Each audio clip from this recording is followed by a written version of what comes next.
தனுசு லக்கினத்துக்கு 4ஆம் இடத்துல வந்து செவ்வாய், குரு சேர்க்கை பெற்று, அதாவது செவ்வாய், குரு சேர்க்கை பெற்றா, அ குருமங்கள யோகம் என்ற சொல்லக்கூடிய ஒரு நிலைப்பாடு உண்டு.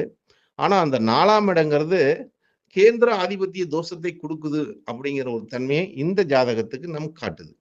ஏன்னா, ஒரு கிரகம் ஆட்சி பெற்று இருக்குது, சொந்த வீட்ல இருக்குது. அப்ப அதுக்கு வலிமை அதுதானே அப்படின்னா, ஆனா அது ஆட்சி பெற்றிருப்பதோட, ஒரு கேந்திர ஆதிபத்தியத்துக்கு வரக்கூடிய தோஷத்தையும் குடுக்குது ஜாதகத்துக்கு என்பதை இந்த ஜாதகம் நமக்கு உணர்த்தியது அப்படிங்கிற ஒரு தன்மை. குரு பகவான் லக்னாதிபதி செவ்வா, குரு மாந்தியோட சேர்க்கை பெற்று 4ஆம் இடத்தில் அமர்ந்து, அந்த வீடு குருவுக்கு கேந்திர வீடா இருக்கிறதுனால, தனுசு லக்னத்துக்கு 4ஆம் இடம் கேந்திர ஆதிபத்திய தோஷத்தை குடுக்கக்கூடிய ஒரு ஜாதகமாக இந்த ஜாதகத்தை நாம் பார்க்கக்கூடிய தன்மை இருக்குது.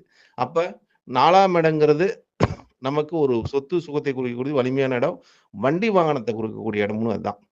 இப்ப இந்த ஜாதகர் எப்படி விபத்தாச்சுன்னா, வண்டியில வாகனத்தில போம்போது அ ஆக்சிடென்ட் ஆகி தலையில அடிபட்டுருச்சு. அப்படிங்கிற தெரியும். வாகனத்தை குறிக்கக்கூடியது 4ஆம் இடம். அந்த லக்னாதிபதி 4ல் போய் அமர்ந்தனால, அது கேந்திர ஆதிபத்திய தோஷத்தை குடுத்துச்சு இந்த ஜாதகத்துக்கு என்பதற்காக தான் இந்த கட்டத்த பதிவிட்டுருக்குன்னு வச்சுக்கங்களேன்.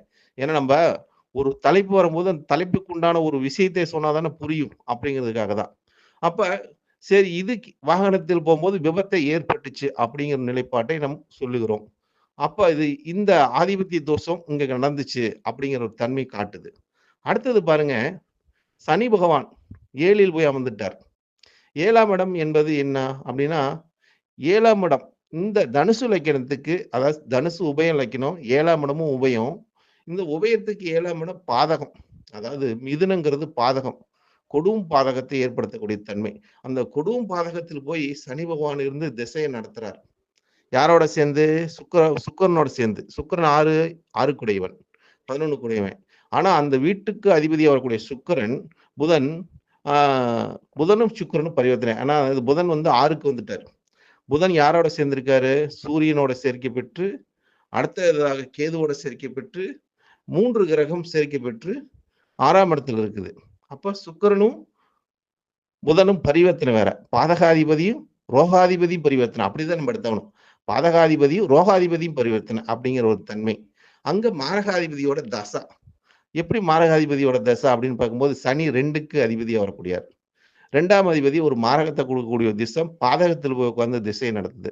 அப்ப அது ஒரு பாதகத்தை ஏற்படுத்துமா, ஏற்படுத்தாதா அப்படின்னா, 7ஆம் இடம் பொது தொடர்பை குறிக்கிற இடம். அப்ப 7ஆம் இடம் பொது தொடர்பு நிகழக்கூடிய இடத்துல போய் இந்த ஜாதகர் பயணம் செய்யும்போது, பயணத்த குறிக்கக்கூடிய இடமும், அந்த இடமும் வந்து 7ஆம் இடமா இருக்கிறனால, பொது தொடர்பை குறிக்கக்கூடிய இடம்னால, இந்த 7ஆம் இடம்ங்கிறது பொது விபத்தை அந்த இடத்தனைக்கு அந்த ஜாதகத்துக்கு வண்டியில போகும்போது ஒரு விபத்து ஏற்படுத்தி,